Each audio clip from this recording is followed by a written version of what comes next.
Can you suggest how to differentiate between negative synchronicities and challenges which are part of our excitement?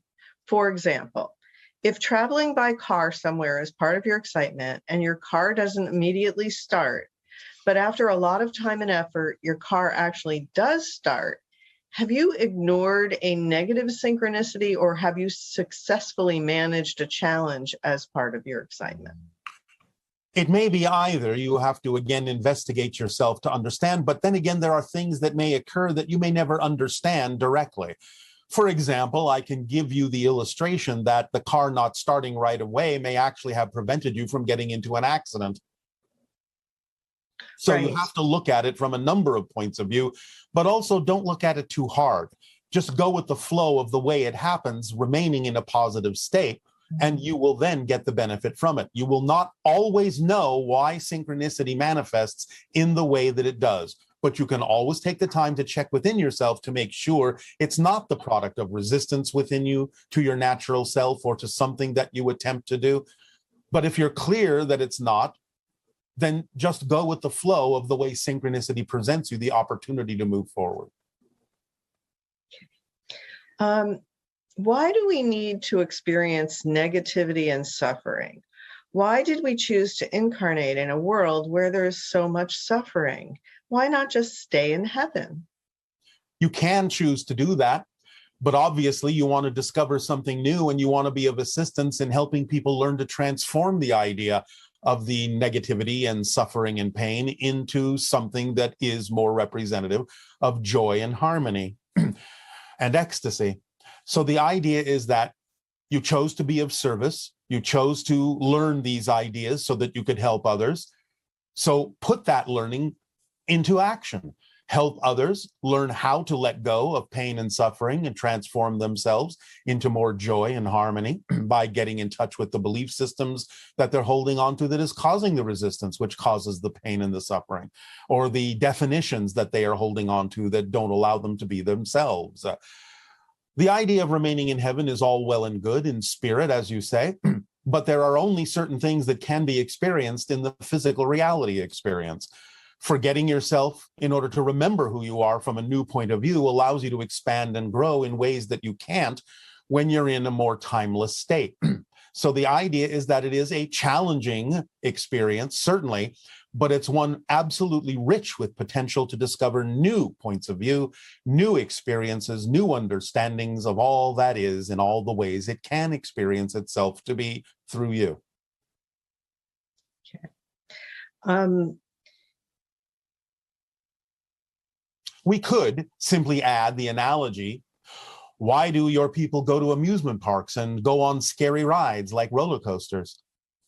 It challenges them to get in touch with whatever it is that may be representative of fear, so they may, under a controlled situation, have more ability and effectiveness at transforming that fear because they come out all right on the other end.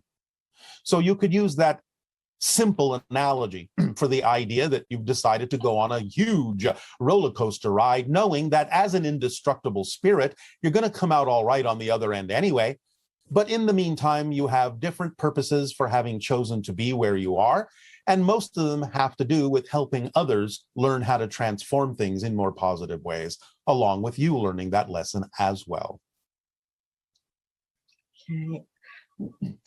This individual asks, how do I let go of my unacceptance of negative beliefs and feeling that negative emotions are bad and that there's something wrong with me?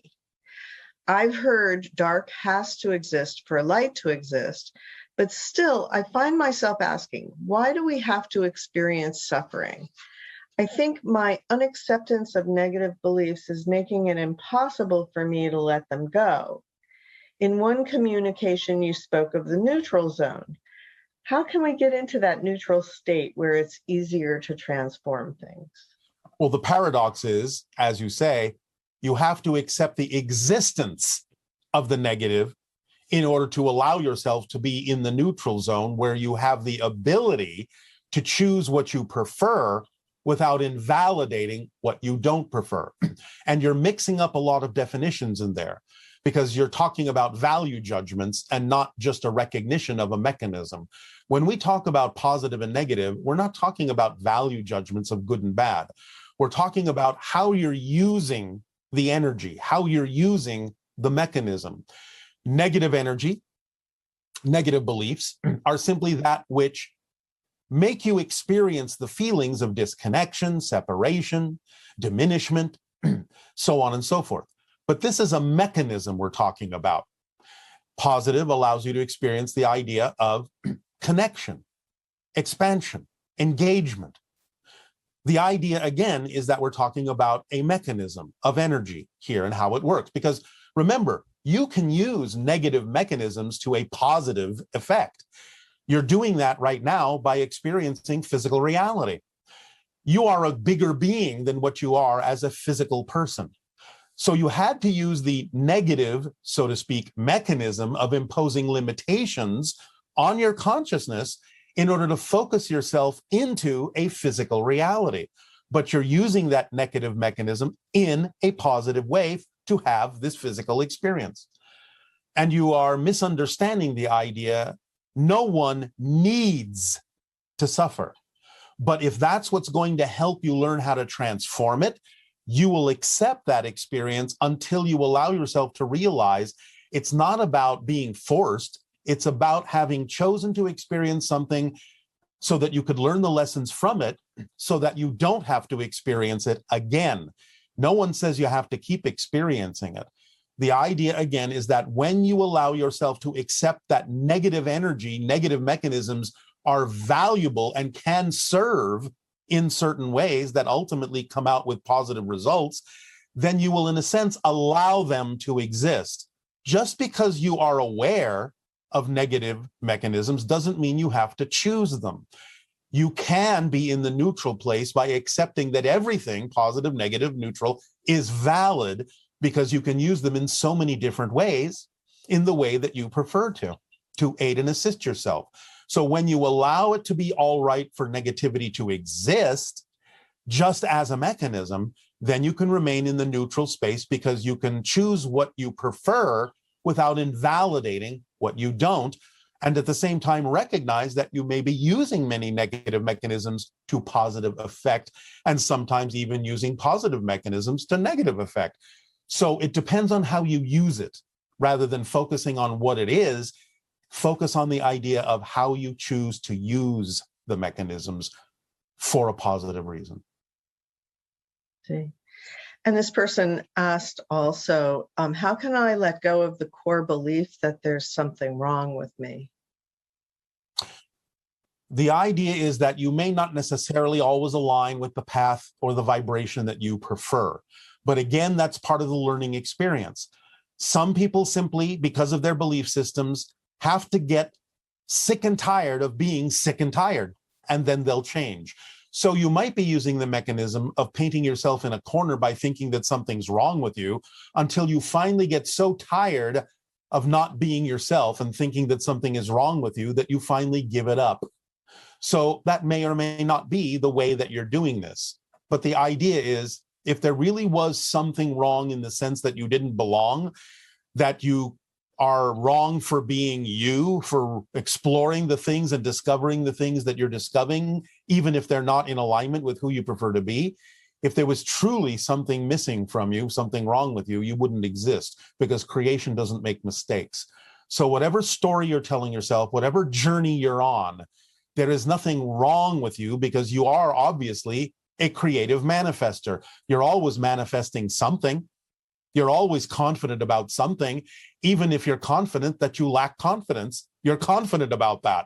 So never assume that you lack confidence, that you lack trust, that you're out of control, because even when you feel out of control or when you feel that something is wrong, you're using your rightness and your control to create that experience for your own purposes, for your own reasons. You may not be aware of those belief systems that create those reasons, but that's why we encourage everyone to get in touch with what they are, because you're using your power to make it seem as if something is wrong with you. And if you don't prefer that, you can just as easily stop and realize that There is nothing wrong with you. You're just exploring different experiences of negativity and positivity in your own way. There's nothing wrong with that. And again, remember, ultimately, you're an indestructible spirit. This is a temporary situation. You'll get over it one way or another. Why is it that staying in a higher vibration at times is a struggle? Also, are there some ETs helping us in cleansing the negative energy that has kept us from evolving?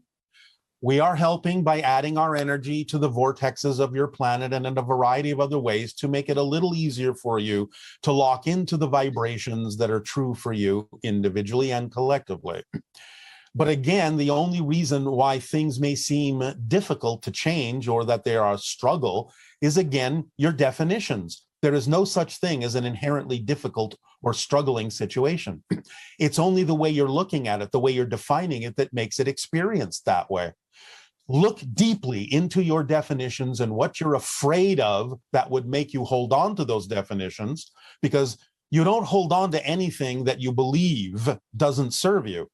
So if you are holding on to definitions that make things experienced to be a struggle or difficult to change, you're holding on to those definitions that make it seem that way because you have a belief that the worst thing possible would happen if you didn't. So you have to reverse that idea within you.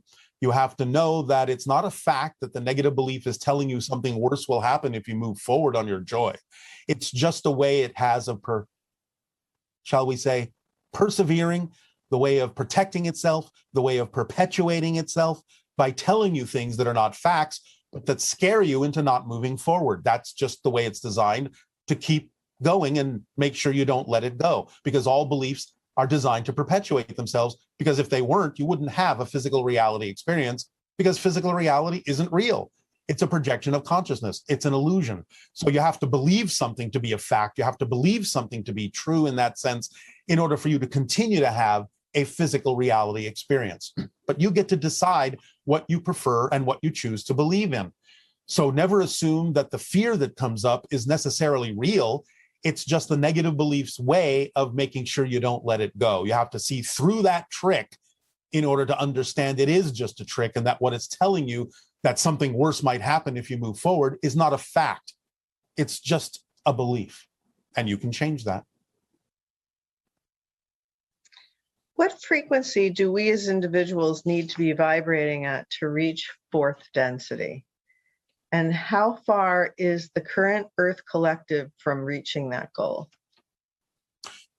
It is advantageous for you to be somewhere around 100,000 cycles per second to maintain the momentum of moving into fourth density. Now, the collectivity of your planet, again, remember, you never change the planet you're on. You shift to a new version of Earth that is already reflective of the higher vibration when you experience a higher vibration around you. It's not the same planet. So to give you the answer of what's going on collectively on this version of Earth, or this version, or this is a dynamically moving answer. But right now, let's freeze a moment and say that on your planet, you will find the average vibration is somewhere between 50,000 and 80,000 cycles per second. But there are many that are way above that, but there is a significant number that are well below that. So again, the average for this particular frozen moment is what we just told you, but it's always dynamically shifting and changing, and you're never changing the world you're on. Remember that. You're navigating through different versions of Earth every single moment, billions of times. Thank you. This person asks, is it probable to become a channel for you?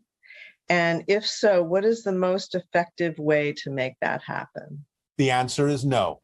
You will not become a channel for us personally, though you may tap into the Sasani collective vibration, and there may be a counterpart, Sasani being, who would be more than willing to channel through you, but it will not be personally me. I am coming through this channel only. But by allowing yourself to explore different states of being in channeling, in the gamma state in the brain between 40 and 100 cycles per second. You can attract whatever you need, information-wise or experience-wise, but one of the best ways to practice the idea of vocal channeling, if that's what you're referring to, is to surround yourself with a few people that are asking questions that they really, really need the answer to, because in a sense, they act like ground, like electricity going to a grounding mechanism. They, by asking those questions and needing to hear the answer, pull the information through you. So you can kind of get out of the way and not have to really pay attention to what's going on. Because if the information is just coming to you, you don't really have to go into a full channeling state. You can be more conscious of what's going on, receive the information, and simply deliver it on your own to people in your own words if you wish to. But to go into a full channeling state, it's always best to have people asking questions to pull the information through you. And also at the same time, you have to absolutely get out of the way in terms of your negative ego structure. You cannot care what you look like, how silly you sound, or whether you get any information for them at all.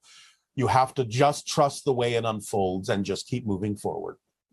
Remember, going into the channeling state is also for you as the channel to clear yourself out of all the things that you may need to let go of. So the process is not just for the information for the people asking questions, it's also for you to go through an experience that helps you evolve as well.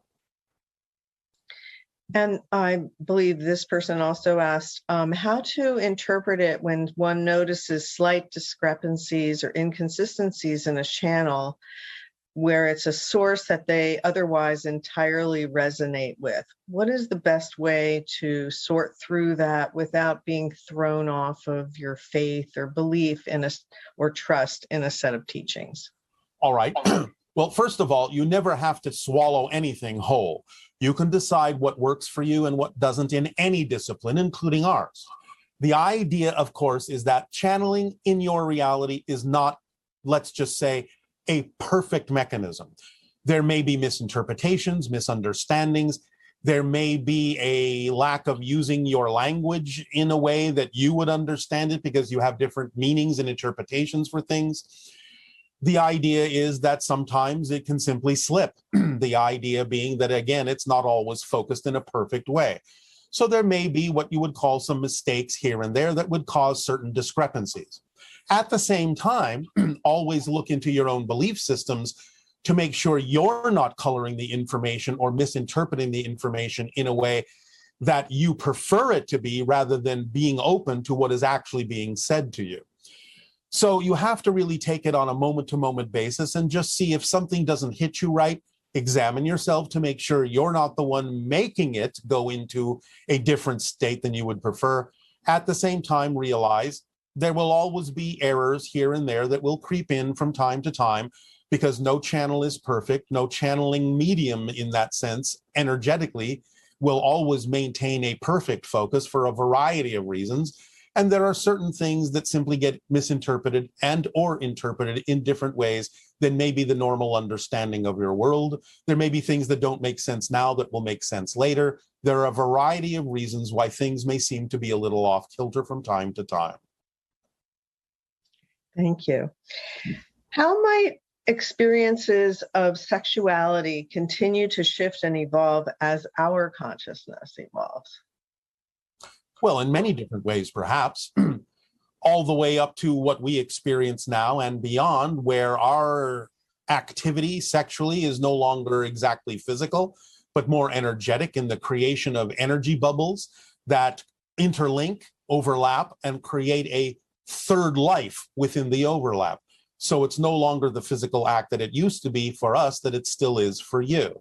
But again, as you open yourself up in a fourth density, higher vibrational way, you'll be clearer about the reasons for the idea of expressing sexuality, and they will all be more, in your expression, aligned with the positive vibration and less aligned with the negative vibration. You will know perfectly the reasons why you may experience the idea of sexuality, and they will all enhance your ability to evolve forward in the fourth density reality that you're creating. In the last transmission, you said that our individual processes of transforming darkness and limitation within ourselves is getting us ready for a larger collective project doing the same thing. Yes. Can you talk more about that and what is coming up in that regard, and what will transforming darkness and limitation look like on a larger collective scale? No, it's premature. We will address it when it is the time to address it. Okay. How did you come up with the discovery of shifting from parallel reality to parallel reality at Planck time frequency, each reality being totally distinct from the others? Are there any indications that this is our ordinary real life experience and you were able to figure that out without labs or complicated computations? Yes, as we evolved and as we followed our version, our understanding of what we've shared with you called the formula, you raise your frequency in specific ways. And those specific ways extend your senses in specific ways. And those specific ways allow you to actually start to view the structure of existence and how it's actually functioning on different levels. So we simply suddenly became aware of parallel realities in a very tangible way and started becoming more aware as we evolved in the momentum that we created for ourselves of all of the different specific increments that go into allowing physical reality to work the way it does. So it was really a matter of opening up our senses to the point where it became obvious to see things and the structure of existence in a very particular way. And then things simply became as obvious to us as certain things are obvious to you, such as, again, by analogy, if you're holding a red rose and I ask you what the color is, you would simply say red. That's not a philosophy. It's not an opinion. You simply have the ability to see the red color. So the idea is we are giving you the experiences of our observations of what has become obvious to us by the expansion and increase in our sensory abilities to perceive through the barriers and the frequencies that create other realities. So with the idea that there are many parallel realities and many versions of Earth existing simultaneously, yes, how then does each version of me relate to each other? Does this mean my soul copies into many souls? Not copies, but each version has its own soul, its own higher mind. Again, remember, you're actually shifting to a completely different reality that has its own beingness. It has its own soul, its own purposes. And therefore, it's not that you're copying the soul, but it is dynamically interacting with every version simultaneously, whether you're aware of it or not. So all of the personalities are dynamically and energetically interacting like some gigantic internet. The idea being then that you're simply shifting focus along that interconnected web to experience the idea that you're changing billions of times a second into different versions of Earth or other parallel realities. Okay, and this person says, I get confused about who is inside of me. I see times when I meld with the ego self, and that leaves me feeling disempowered and fearful. And I see times that I meld with the higher self, which leaves me in a state of empowerment. Who is it?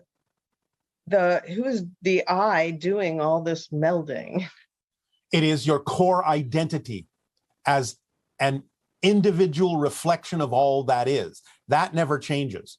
You can experience a number of perspectives, but you're always going to experience it as you.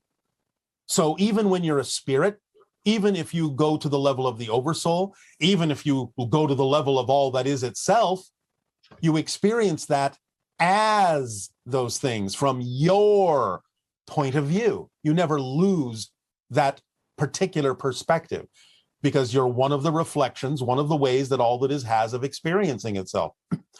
So the experiences you're having of disempowerment or empowerment is all happening because you are making choices to buy into certain ideas that then create those experiences. But no matter what the experience, it will always be being experienced by your perspective, which is you. You as a reflection of all that is, a unique one. You mentioned that the Sasani are your version of the Wraith, the 5th level of mastery, and that's from the Willa information. Yes, because we exhibit traits of both physical and spiritual beings. So we are close to the idea that is being expressed in that work that is represented by the stage of the mastery called the Wraith. Similar, not identical, but similar. So what levels of mastery do the Yael and Shayael embody, and are any of them at the Wraith level? Mostly no, because they have to interact with you in a more physical way. So it's not necessarily their purpose to go into those levels until later on in their evolutionary path. They maintain a certain kind of physicality that will be more vibrationally compatible with humans on Earth when certain changes happen, of course, so that they can present the hybrid children to you and help them learn to live among you. So it's not necessary for everyone to go through those different levels of mastery in any way, shape, or form for them to serve the primary purpose that they've chosen to express. What do hybrids and grays eat, and will their food practices be brought to Earth? Are there foods that they can eat that humans can't, and vice versa? And if your craft is a living being, are there foods that it enjoys consuming, and what sorts of things does it like? Well, I'm going to joke with you a little bit and say that it enjoys a light meal. Because really all it's doing is absorbing light, electromagnetic energy in a variety of forms. We no longer eat. We used to, but we've evolved beyond that. However, the grays evolved to a point where they ingested mostly liquids. The Shalanaya, the children that will come to live among you, will retain the ability to eat physically, but it'll mostly be similar to either vegetarian or vegan diets, as you understand it, and would probably be even simpler in terms of the choices of food that they choose even out of those diets. It's designed with a gut system that specializes in consuming mostly fruits and vegetables rather than meat or even wood.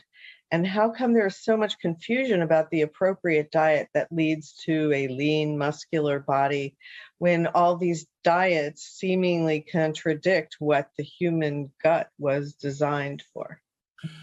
Your human digestive system was initially only fed with things from nature in that way. The idea, of course, is that it can require some meat protein sustenance now and then based on certain changes that have happened within you on the course of your evolution, but primarily your digestive system is designed for the idea of non-meat. So the idea of a vegetarian or a vegan diet is actually in some senses more natural to you, and perhaps now and then with a small amount of meat protein based on the differences that exist individually among you, depending upon where you're at in your evolutionary path. As long as everything is done relatively naturally, you will not necessarily feel the urge to eat certain things anymore. And therefore, you can regulate yourself that way by maintaining, again, a different kind of light diet, even while imbibing in certain substances. So the idea is to pay attention to your biological mechanism, to see what it is that actually allows you to feel, as you say, lean. And the idea is, therefore, to stabilize yourself in the ingestion of those things that ultimately you guide yourself to by raising your vibration, because it will, as a raised vibration, no longer be vibrationally compatible with certain substances. And in that sense, you will wean yourself off of certain things in a naturally evolving way. And once open contact begins in 2023, approximately how long will it take for the Earth to be healed? And will the hybrid children help us bring that to fruition? Yes, they will. Now, again, remember, you're not changing the version of Earth that you're on. So when you say, how long will it take for the Earth to be healed? The versions of Earth that do not wish to be healed will never be healed. You will simply shift yourself to versions of Earth that are already healing or already healed. That's how you experience that change. But the presence of the hybrid children will be reflective of the fact that you've already shifted to a world that is more in the healing vibration. Otherwise, they wouldn't show up on a version of Earth that wasn't. So in a sense, they're helping you by the fact that they exist on the planet, on the version of Earth that you've shifted to, letting you know as a sign that because you can experience them, you've already shifted to the version of Earth in which it's all right for them to exist. It's not that you've changed the version you used to be on. Okay, and one person wanted to know if you could share with us in your ancient language a word that represents, well, they gave several words. One is excitement, one is passion, one is act on your excitement, one is transformation, compassion, and God, or all that is. So take your pick. Well, we've already shared with you the idea of acting on our passion, and that is Shivai. We have also given you the idea of acting out of service, and that is Aveo. The idea of all that is simply O. Oh. Yes, O. Okay. Thank you. Yes. Any other ones that you want to share before we move on? Ish. And that means No. no? Yes. Ish No. means You no. asked me if I wish to share any others. I said ish, thereby sharing with you a word at the same time saying no. Okay. That was great. Let's see. What are the different types of Bigfoot species? Is the Native American creature called Wendigo a similar entity to Sasquatch? Wendigo is said to afflict people with insatiable hunger, sometimes even cannibalism. And what does this presence signify, and how does Sasquatch regard Wendigo? The Wendigo is an interdimensional being. It's not Sasquatch. In a sense, Sasquatch is aware of the Wendigo, but they also, to some degree, don't have much to do with them. There are different types of Sasquatch. There is the Susquehannock, and different types in different areas of your planet. Those that you call the Yeti are a slightly different type than the idea you recognize as Sasquatch or Bigfoot in your Americas. There are South American versions, there are European versions, there are Asian versions. So there are different varieties and different species of Sasquatch.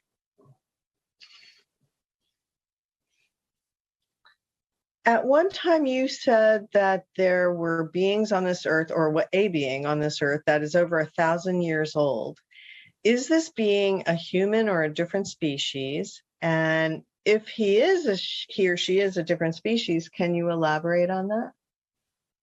First, we were referring at that time to those you might refer to as medicine men, medicine women, shamans, and the like. There are a few that are extremely ancient that most people on your planet have no awareness of whatsoever. There are also a few beings on your planet that are not human, that are well over 1,000 years old. We will not discuss them at this time. Okay.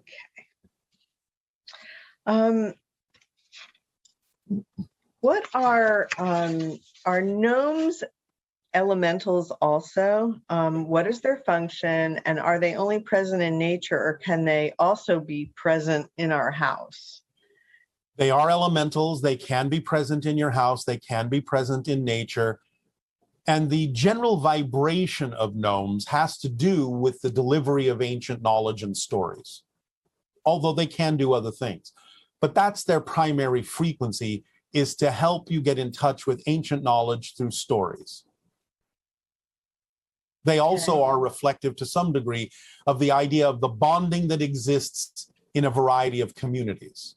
So they are a community-oriented, information-sharing version of an elemental energy. Can you also explain why redheads are so rare?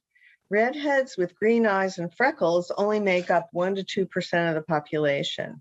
Did the mutation come from a DNA activation, or are they connected to a specific group of beings? It came from a DNA mutation to some degree, but that doesn't mean they are not connected to a specific group of beings, because the potential for that DNA activation existed originally in the Anunnaki.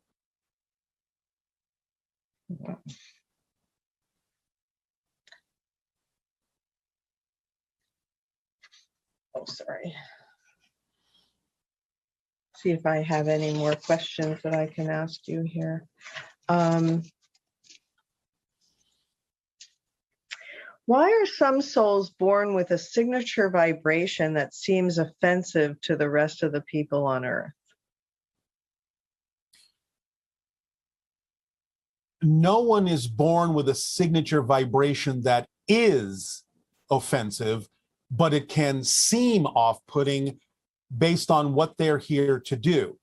If you have a being whose vibration is extremely transparent and raw, it may rub a lot of people the wrong way who, in their belief systems and fear-based ideas, are not willing to look at the pure core of their own vibrations, and they may resent having it, so to speak, rubbed in their faces.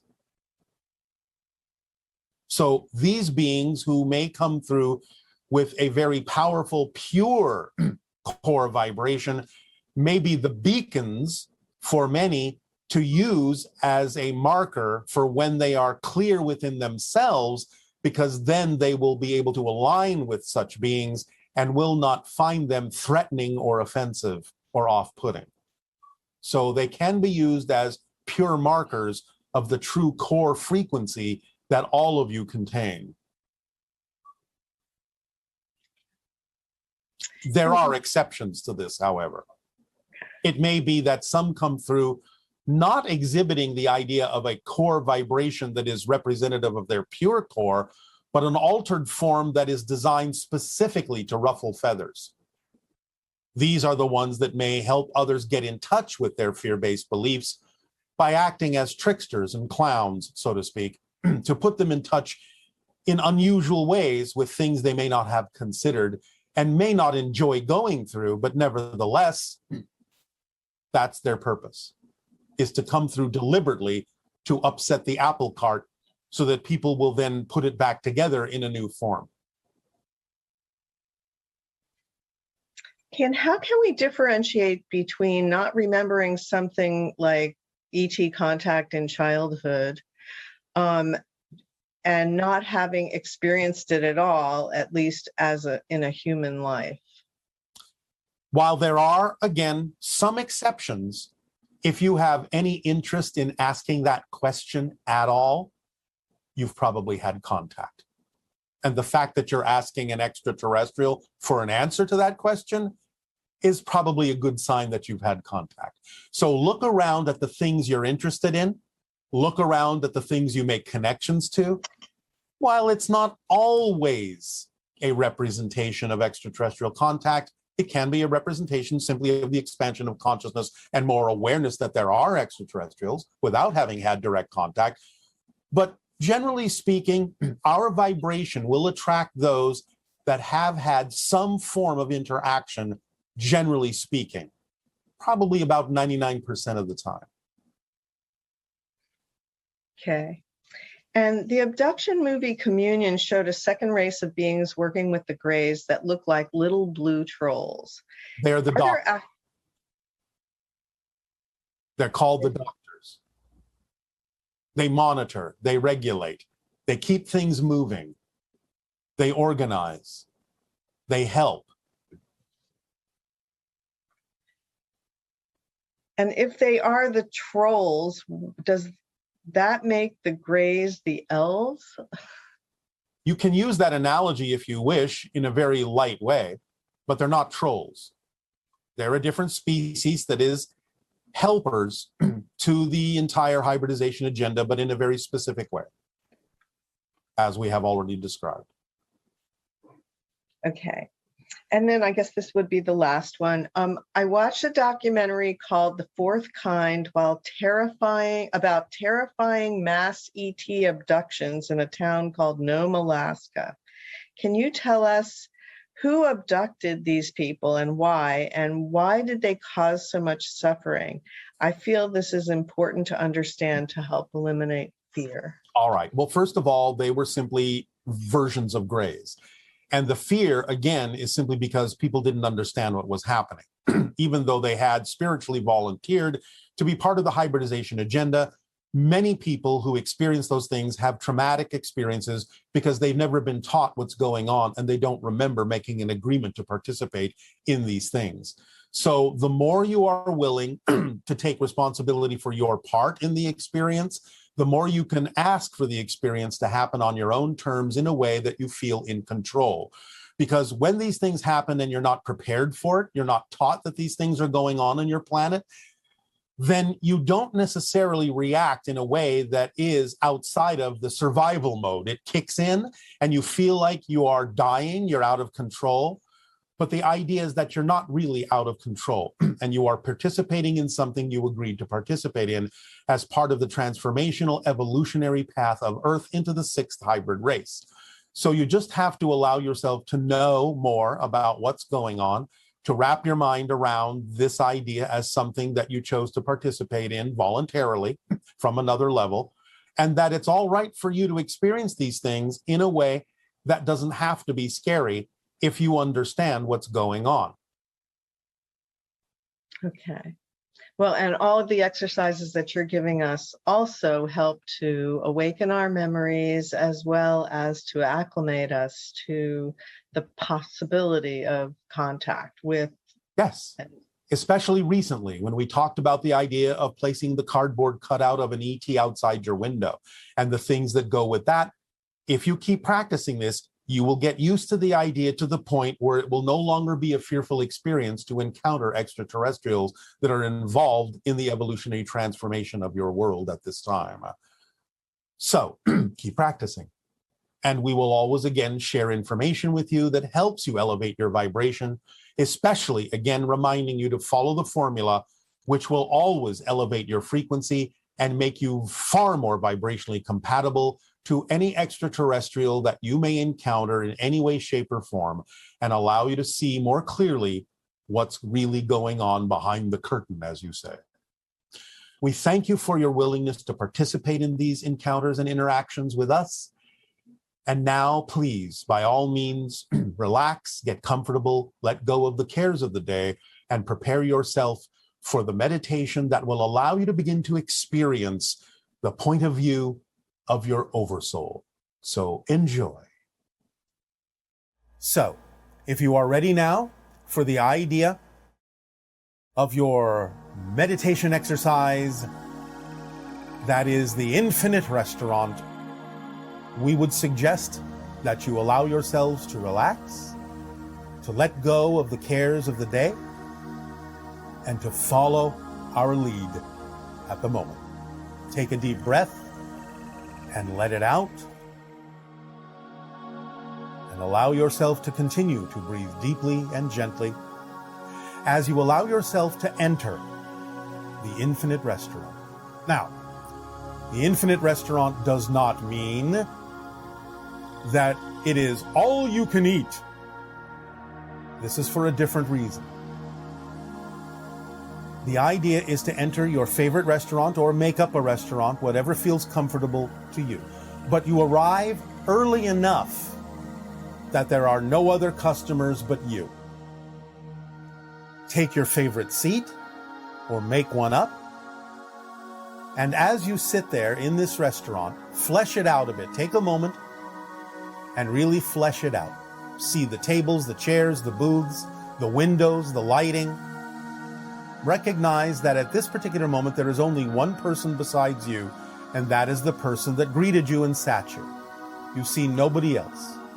Just that person back at their reception desk, waiting for another customer to come in. For a while, you have the entire restaurant all to yourself.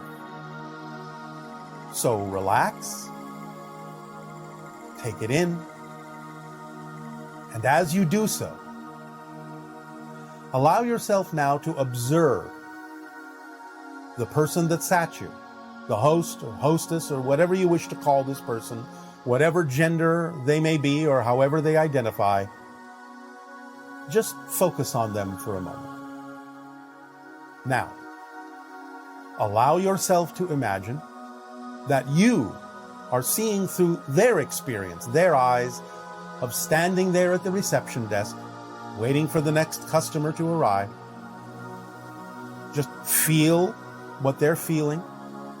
Start to identify with their particular position in the restaurant. Start to see through their eyes. Start to experience their day. And as you allow yourself to see things as they might see them, to use your imagination to do this, doesn't have to be strong. You don't have to feel any particular thing deeply. Just imagine that you are in their position. You are still sitting at the table, but you are seeing through their eyes and imagining what their day might be like as they greet a customer. Not that a customer has come in yet. Just imagine their experiences. And as you get used to the idea of pretending that you are the greeter, you're still sitting at your table, but you're pretending that you're them. Now, very slowly, very softly, allow them to turn around and look at you. But you are now looking at yourself from their point of view. So, very gently, in whatever way works for you, you can not only allow yourself to experience your consciousness looking at them, but you are now looking back at yourself at the table from their point of view as them. As they regard you sitting there, noticing you looking at them, as you notice them looking at you, as you notice you looking at yourself through them, and as they begin to notice you as themselves looking back at them in an infinite mirrored reflection back and forth that stretches to infinity in both directions. Even though there's only two of you, there are an infinite number of reflections of each of you looking at each other as yourself and as the other. Now let that go. Let them go back to doing their job. Go back to being just you at your table. And just absorb that experience for a moment. Just let it sink in. Just muse about it. Roll it around in your mind. Absorb the feelings you had in that moment when you realized that you were them looking at you, looking back at them as them. That you were each having the same experience of not only looking at the other, but looking at the other as if the other was themselves looking back at themselves. Just give that a moment to sink in. Give that mirror reflection a moment to make sense, sink in, and just sit with it for a moment. And now, a server comes to your table. Hello, good day. May I get you something to drink? And you say yes, and order your favorite drink. And as they go to fulfill the order, now you stretch out your consciousness to them and allow yourself to begin to experience them and their day and their feelings and what they're doing and their activities and their thoughts and their behaviors as they go off to get your drink. And again, when they come back with your drink, you actually see from their point of view as they're approaching you at your table. and bringing you your drink. But you are now seeing that from their point of view. And as they set the drink down on the table and look at you and ask, will there be anything else at the moment? You start to feel that this is you asking this of yourself. And you start to realize that as they wait for your instruction, they are also seeing you as if it is them seeing themselves waiting for your instruction. And now you also, in that moment, stretch out again to the greeter, and now you experience yourself through the memory of having had the experience of being the greeter. You remind yourself what that was like, and now you see yourself looking through both of their eyes as they both turn and look at you, waiting for your instruction. And as you recognize that they are seeing themselves through you in the same way you are seeing yourself through them. And now you are doing this with two individuals. And you're beginning to get the understanding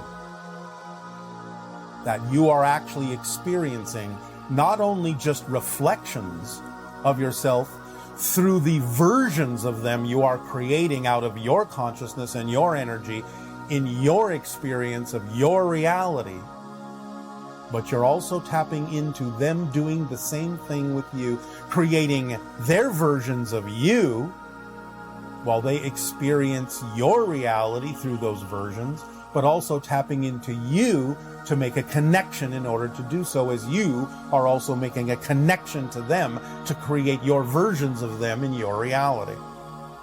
And so in a sense, you now have multiple reflections of each of you, including yourself, reflecting back to each other infinitely, back and forth and back and forth and back and forth and back and forth.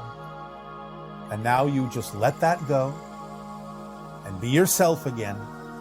And you feel perhaps a little bit stretched. That's all right. And you take a sip of your favorite drink so that you can bring yourself back into your focus of being you while you allow them to go back to being them. And they allow you to go back to being yourself. And they go on about their business. And as the next customer comes in, you begin to repeat this experience with them individually at first, seeing through their eyes, seeing them see themselves through your eyes, and then at whatever pace is comfortable for you, and you don't have to do it at all, stretch to the server, stretch to the greeter, and include the customer sitting at their table looking at you, seeing themselves, and allow the infinite mirror to go for all three individuals, again at a comfortable pace for you. And just keep repeating this over and over and over with every new customer, with every new server, with everyone that takes a seat, with everyone that orders a meal or orders a drink. You start to expand and feel interconnected with all of them and seeing through their eyes as they see themselves through your eyes, and the infinite mirrors grow and grow and grow and grow. So there truly are an infinite number of versions of the restaurant in one single place, at one single time, with an infinite number of versions of you, experiencing them, experiencing themselves through you, over and over and over and over, until you truly begin to start feeling the interconnectedness and the extensions of you that they are, and the extensions of them that you are. And you begin to get the briefest glimpse, the briefest sensation, and the briefest experience, and the briefest understanding, and the briefest knowledge of what the Oversoul experiences immediately, every moment of its existence. Multidimensionally, every moment of its existence. Being all, seeing all through all the eyes that it is, through everyone seeing the oversoul that they are connected to, that they are a projection of, in the infinite restaurant and the infinite number of restaurants that exist in the same place at the same time, yet stretching to infinity and eternity at the same time. And you, as you practice this meditation exercise, whenever you wish, dig into it thoroughly, fall into it deeply, take your time. There's no hurry, there's no rush. Experience it deeply, and you will find in time and in timing that your perception of physical reality, your perception of space and time will begin to multiply, will begin to overlap with different dimensions of your being, different parallel reality experiences of counterparts and reflections on other levels of your consciousness. Just let it happen in whatever way works best for you, in a way that you know you can apply it to every situation that will allow you to experience far more probabilities than you may have imagined, so that you will know that in any given situation that may crop up in your life, that there are always alternatives. There are always other ways to do things that are more representative of your truth, that there are always other paths in life that you can take. Let synchronicity guide you by being able to act on certain things and preventing you from acting on the things that are not your path.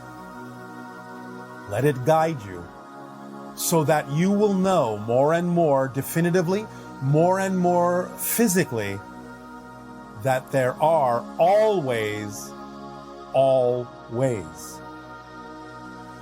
So that you will always know that you always have the opportunity to take a path that may be different than you thought, but will be a path that is in alignment with your joy, your truth, and your true self, that will allow you to know you have many more avenues available to you than you may have thought.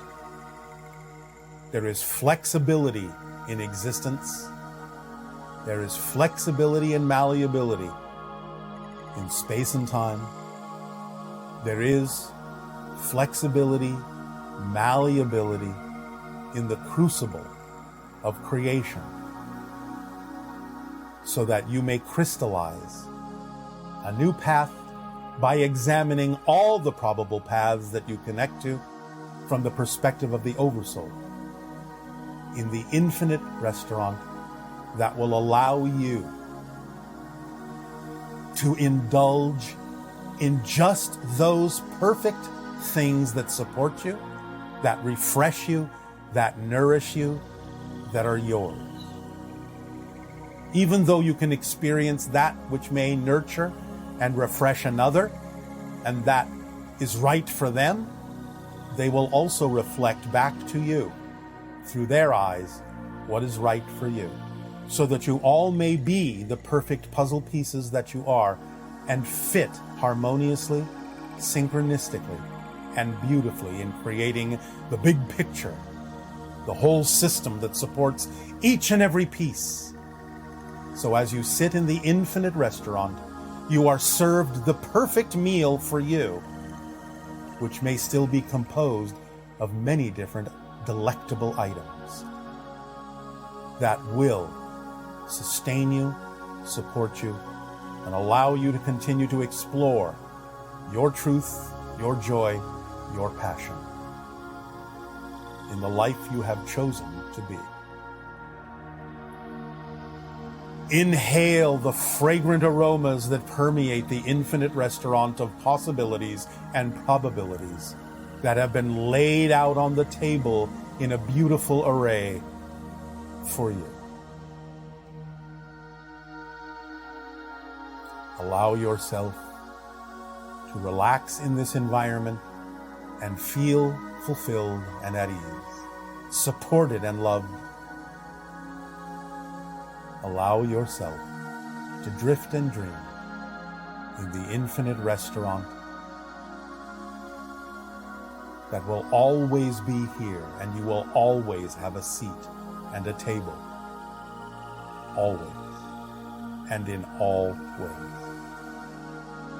Breathe it in, drink it deeply, savor its flavors, and feel satisfied.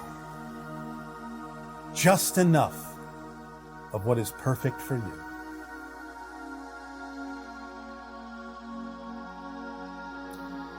Bon appetit. We thank you for allowing us to share this exercise with you this day. We will, in due course, be sitting at the table next to you in the infinite restaurant of life. Our unconditional love to you all.